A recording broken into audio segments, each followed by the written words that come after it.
إن الحمد لله نحمده ونستعينه ونستغفره ونعوذ بالله من شرور أنفسنا ومن سيئات أعمالنا من يهده الله فلا مضل له ومن يضلل فلا هادي له أشهد أن لا إله إلا الله وحده لا شريك له وأشهد أن محمدا عبده ورسوله لا نبي بعده اللهم صل وسلم وبارك على محمد وعلى آله وأصحابه ومن تبعهم بإحسان إلى يوم القيامة أما بعد فيا عباد الله أوصيكم وإياي بتقوى الله فقد فاز المتقون وقال الله تعالى في القرآن الكريم أعوذ بالله من الشيطان الرجيم يا أيها الذين آمنوا اتقوا الله حق تقاته ولا تموتن إلا وأنتم مسلمون. Sidang Jumat rahimahullah. Terlebih dahulu mari kita panjatkan puji syukur kehadirat Allah Subhanahu wa taala atas karunia dan berkenannya sehingga pada kesempatan ini kita bisa melaksanakan ibadah yang diperintahkannya. Dengan mensyukuri setiap nikmat yang kita terima dengan cara syukur yang benar yang kita lihat semakin bertambahnya ketaatan kita kepada Allah Subhanahu wa taala, insyaallah Allah akan berkenan untuk memberikan karunia dan kenikmatan yang lebih banyak kepada kita sekalian. Sidang Jumat rahimahullah. Dalam hadis suci Allah berfirman, ini aku bihadabi ibadi. Sesungguhnya aku ingin menghadap hamba-Hamba. Pernyataan ini menunjukkan bahwa Allah Subhanahu wa taala dalam keadaan murka. Sehingga Allah berfirman, sesungguhnya aku ingin menghadap hamba-Hamba. Fa'amuru ila wali masjid wa jusar Quran wa widan Islam. Tapi aku melihat masih banyak orang-orang yang memakmurkan masjid dan masih ada majlis-majlis yang mengkaji Al-Quran, serta melihat anak-anak Islam, maka redalah amarah. Sidang Subhanallah. Dari hadis ini pula kita bisa mengetahui yang menyebabkan Allah itu reda dan amarahnya adalah karena Allah masih melihat banyak di antara hamba-Hambanya yang memakmurkan masjid, datang ke masjid untuk melaksanakan ibadah kepada Allah Subhanahu wa taala, khususnya untuk mengikuti sholat wajib berjamaah dan juga termasuk hadir untuk mengikuti sholat Jumat. Sidang Jumat rahimahullah. Meskipun kelihatannya sepi hadir berjamaah sholat di masjid, tapi dalam realitas hal yang seperti ini terkesan masih banyak di antara kita umat Islam yang tidak mempunyai perhatian untuk memakmurkan masjid Allah Subhanahu wa taala. Bahkan banyak di antara kita umat Islam yang merasa bangga bisa berkunjung kemana-mana, menyisihkan waktunya, bahkan dengan biaya yang tidak sedikit, yang mana tujuan yang dilakukan belum ada jaminan akan keselamatan. dari Allah Subhanahu wa taala.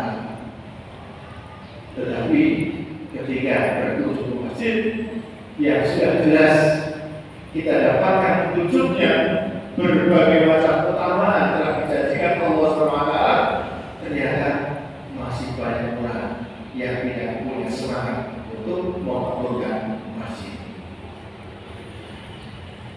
Padahal sesungguhnya kegemaran seseorang untuk memakmurkan masjid merupakan salah satu di antara indikator bahwa dia termasuk orang yang beriman kepada Allah Subhanahu wa taala.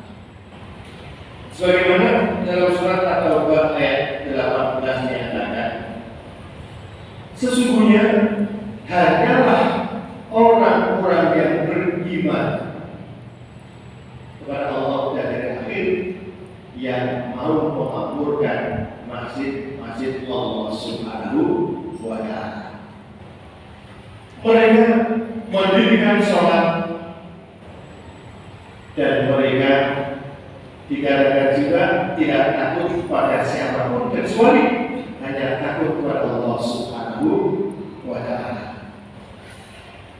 Nah, oleh karena itu menjadi kritik bagi kita sebagai seorang muslim yang beriman kepada Allah Subhanahu wa taala.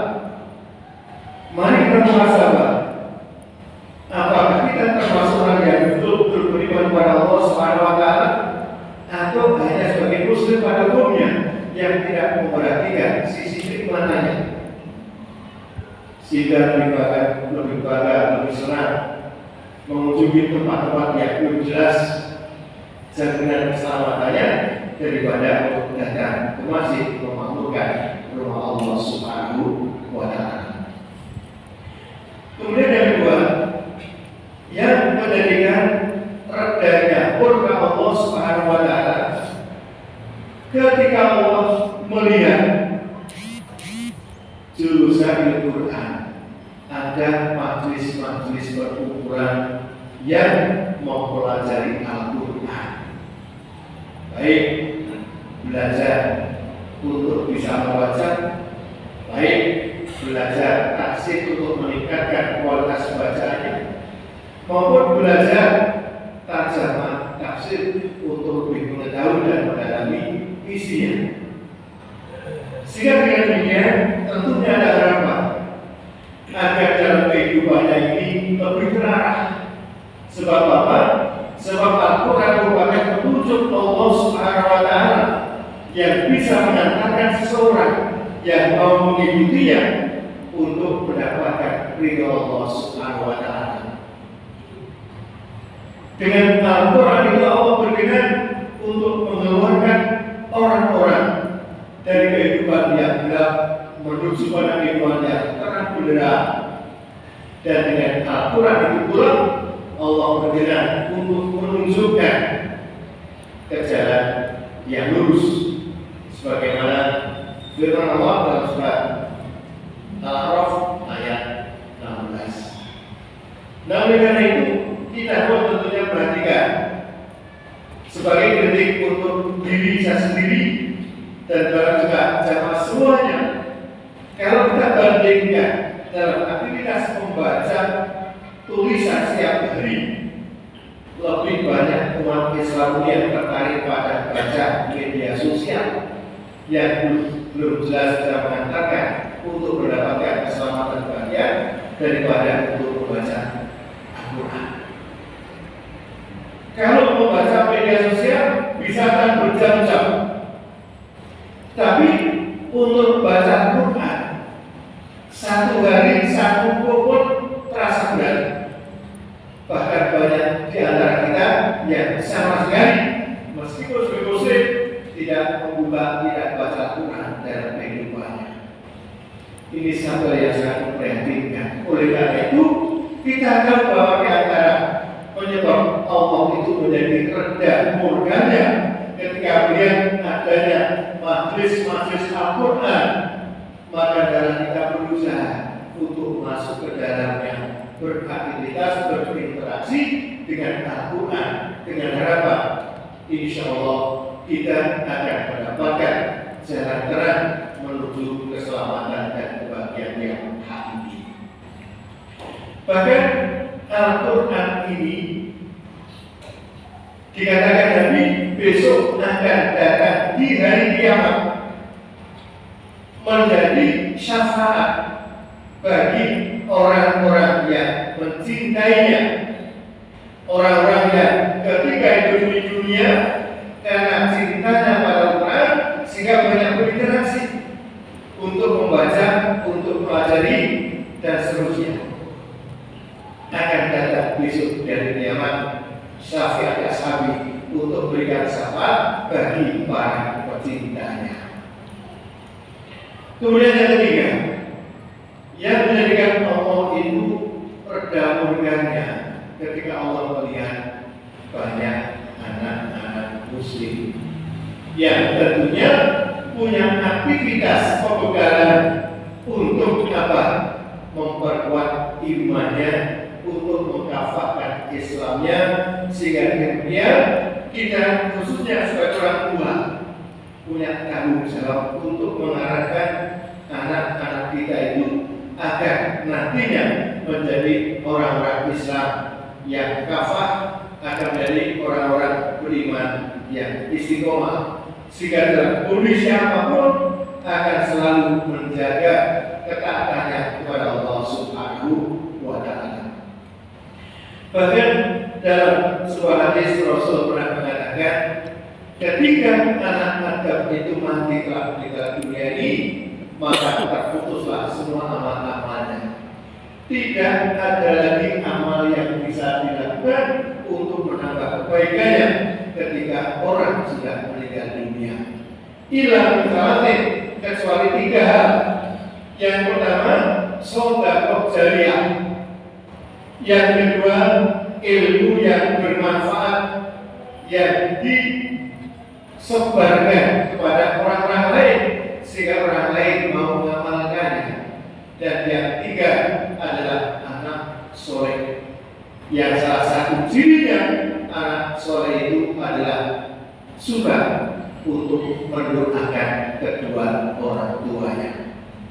Alangkah bahagianya kalau kita memiliki anak yang tumbuh berkembang menjadi anak-anak yang soleh dan solehah. Oleh karena itu, selain anak-anak Islam ini bisa meredam amarah Allah Subhanahu wa Ta'ala dan bisa mengantarkan kita melalui aktivitas memberikan pendidikan yang baik kepada anak kita, insya Allah meskipun kita telah meninggal dunia nantinya, melalui doa-doa anak-anak kita yang soleh, kita akan mendapatkan kebaikan-kebaikan yang luar biasa.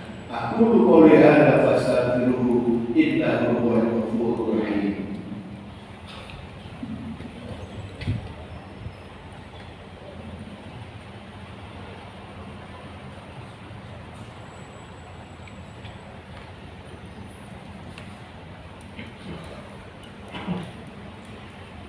Alhamdulillahilladzi ja'ala taqwa litasalihin wal aqibatu lil muttaqin. Asyhadu an la ilaha illallah wahdahu la syarika lah wa asyhadu anna Muhammadan abduhu wa rasuluhu la nabiyya ba'dahu. Allahumma shalli wa sallim wa barik ala Muhammadin wa ala alihi wa ashabihi wa man tabi'ahum bi ihsan ila yaumil qiyamah. Amma ba'd, fa ya ibadallah, usikum wa iyaya bittaqwallah wa fazal muttaqun.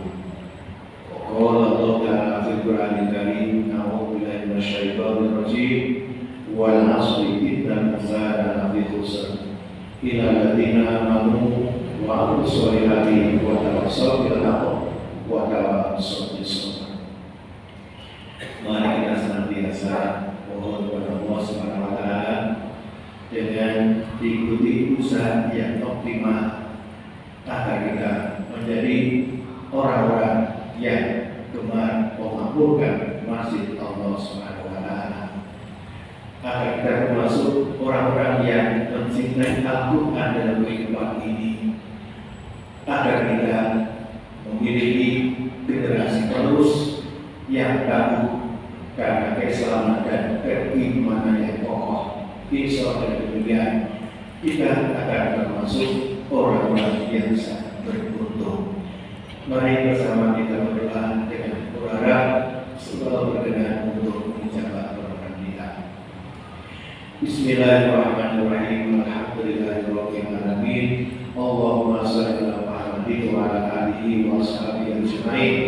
Allahumma ighfir lil mu'minina wal mu'minat wal muslimina wal muslimat al ahya'i minhum wal amwat innaka sami'un mujibud da'wat ya qadiyal hajat. Rabbana hab lana min azwajina wa dhurriyyatina qurrata a'yun waj'alna lil muttaqina imama. Rabbana la tuzigh qulubana ba'da idh hadaytana wa hab lana min ladunka rahmah innaka antal wahhab. Allahumma a'inna 'ala dzikrika wa syukrika wa husni ibadatik. Allahumma inna nas'aluka ilman nafi'an wa rizqan thayyiban wa 'amalan mutaqabbalan. Allahumma inna nas'aluka al-huda wa tuqa wal afafa wal ghina. Allahumma inna nas'aluka al-'afwa wal 'afiyah fid dunya wal akhirah. Allahumma sallimna wa sallim 'ala sayyidina wal muslimin. Rabbana atina fid dunya hasanah wa fil akhirati hasanah wa qina adzabannar. Subhana rabbika rabbil izzati amma yasifun wa salamun 'alal mursalin walhamdulillahi rabbil alamin.